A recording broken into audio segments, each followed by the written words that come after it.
बाज और बिल्ली की कहानी। एक जंगल में एक बड़ा सा बरगद का पेड़ था। उस पेड़ के छाल में एक बूढ़ा बाज रहता था।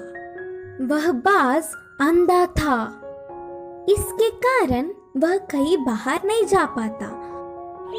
उस पेड़ पे बहुत सारे पंछी भी घोंसला बनाकर अपने बच्चों के साथ रहते थे।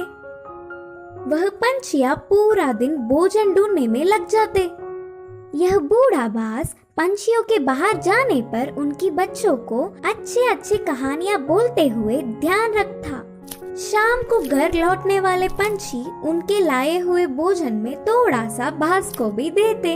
ऐसे समय बीतता गया। एक दिन वहाँ से गुजरता हुआ एक बिल्ली पेड़ पे खेल रहे पंछियों के बच्चों को देखा। आहा, बच्चे बहुत नरम हैं। इनका मांस तो बहुत ही अच्छा होगा। इतने स्वादिष्ट खाने को मैं अपने सामने रखकर पूरा जंगल घूमता रहा। सोचकर उन्हें खाने उस पेड़ पर चढ़ गया। उस बिल्ली को देख सारे पंछियों के बच्चे डर के चिल्लाने लगे। वह आवाजें सुनकर बाज शाल से बाहर आकर कौन है वो करके गुस्से में चिल्लाया। उस चिल्लाहट सुनते ही बिल्ली के ऊपर के प्राण ऊपर ही गए। उधर उन बच्चों के अलावा कोई नहीं सोचकर पेड़ चढ़ गया था। पर अब बाज को देख कांपने लगी। बचने के लिए उसे कोई रास्ता नहीं दिखा। जो होगा सो होगा सोचकर साहस करके कहा, हाँ, मैं एक बिल्ली हूँ। आपके आज्ञा के बिना इस पेड़ पर चढ़ के आने के लिए माफी चाहता हूँ। तब तुरंत बाज, क्या तुम बिल्ली हो? पहले इस पेड़ से उतरकर चले जाओ, नहीं तो तुम्हारे प्राण ले लूंगा, बोलकर चेतावनी दी। हाँ, पर अब गुस्सा ना हो। मेरा जन्म बिल्ली जात का होने पर भी उस जात के लक्षण नहीं आए। मैं मांस नहीं खाता, ऊपर से ब्राह्मण हूँ। इस जंगल के पंछी जानवर तुम सब बहुत ही अच्छे हैं करके तुम्हारे लिए अच्छा ही सुनकर तुमसे दोस्ती करने के लिए आया हूँ। बिल्ली ने बहुत ही होशियारी से कहा। बिल्ली के बातें सुनकर बाज बहुत खुश हुआ। इससे बिल्ली बाज की और तारीफ करने लगी। उस दिन से दोनों अच्छे दोस्त भी बन गए।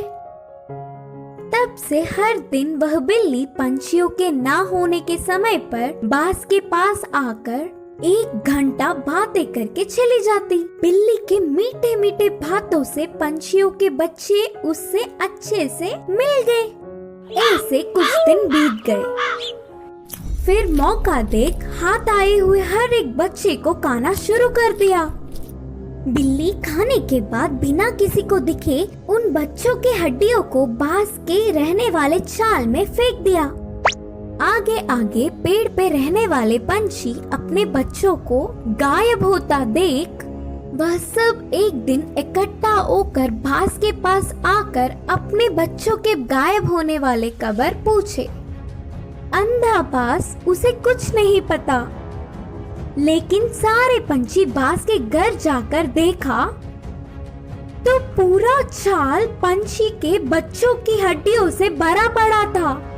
बिल्ली के बारे में ना कुछ जाने बिना सारे पंछी बाज ही उनके बच्चों को मारकर खाया होगा सोचकर उस बूढ़े बाज को अपने नुकीले चोंचों से वार कर करके मार दिया। करके पीड़ित होते हुए बाज ने अपने प्राण छोड़े।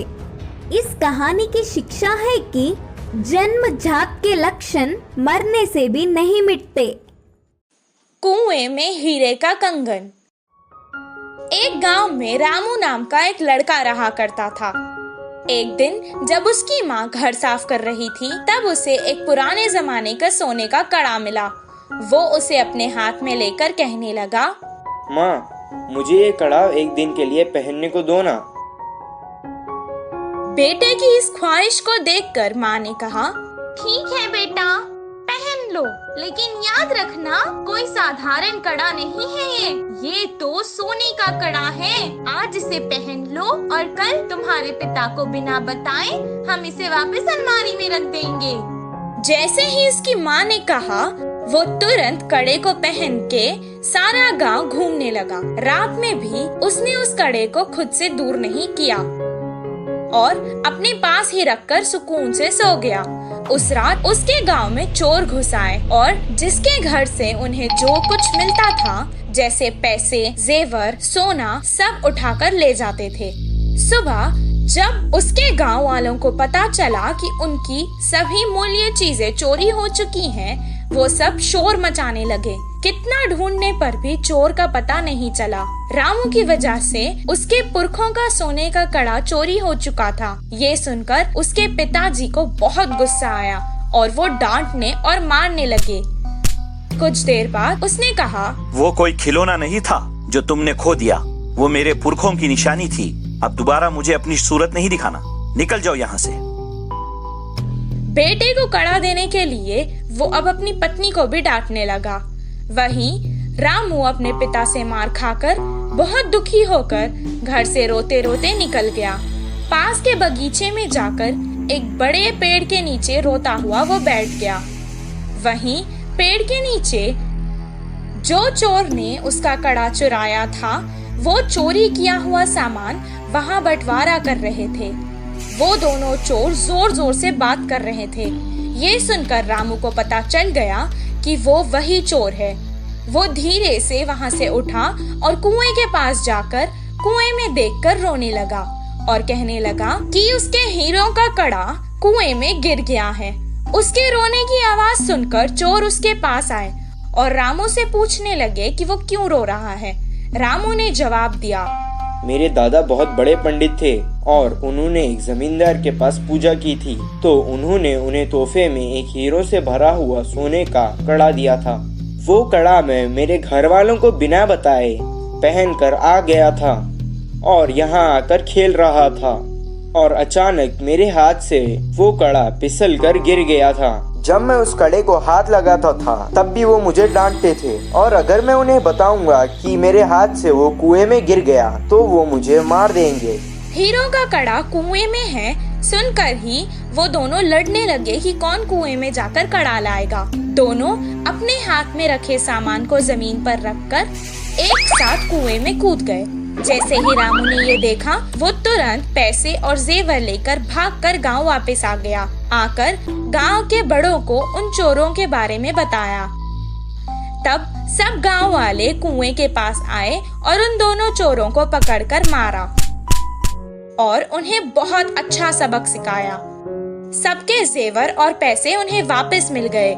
रामू और उसके परिवार को उनका पुश्तैनी कड़ा वापस भी मिल गया था और रामू की होशियारी की वजह से रामू को खूब शाबाशी भी मिली। इस कहानी से हमें ये शिक्षा मिलती है कि समय पर चतुराई दिखाने से मुश्किल समस्या भी टल सकती है। पछताने वाला मोर। एक जंगल में कौवा पंछी बहुत अच्छे मित्र थे। वे एक दूसरों की मुश्किलों में मदद करते थे। एक दिन कौवा पंछी के रहने वाली जगह पर बचाओ बचाओ मित्र बचाओ बोलते हुए कांपता एक मोर उनके पास भागते हुए आया। क्या हुआ मित्र, कहाँ से भागते आ रहे हो? इतने परेशान क्यों हो?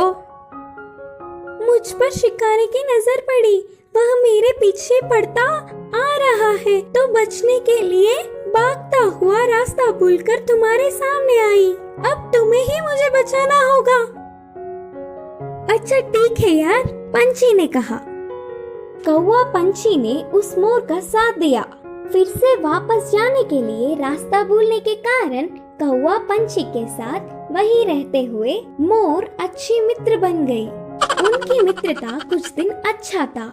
कौवा पंछी के बीच के मित्रता ना सह पाते हुए मोर जलने लगी। किसी भी तरह कौवा पंछी को अलग करना चाहती थी।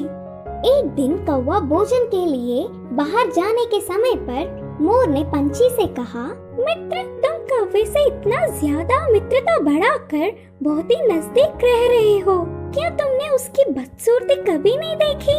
उसे देख सब चिढ़ जाते हैं। तुम्हारा उससे दूर रहने में ही भलाई है। मैं जो कहनी चाहती थी वो कह चुकी, बाकी तुम्हारी मर्जी। वह सुनकर अचानक चौंकने वाला पंछी मोर से कहा, हाँ सच्ची, मैंने इतने दिनों से कौवे के बारे में सोचने की कोशिश भी नहीं की। हट, उससे क्या दोस्ती, उससे क्या मित्रता।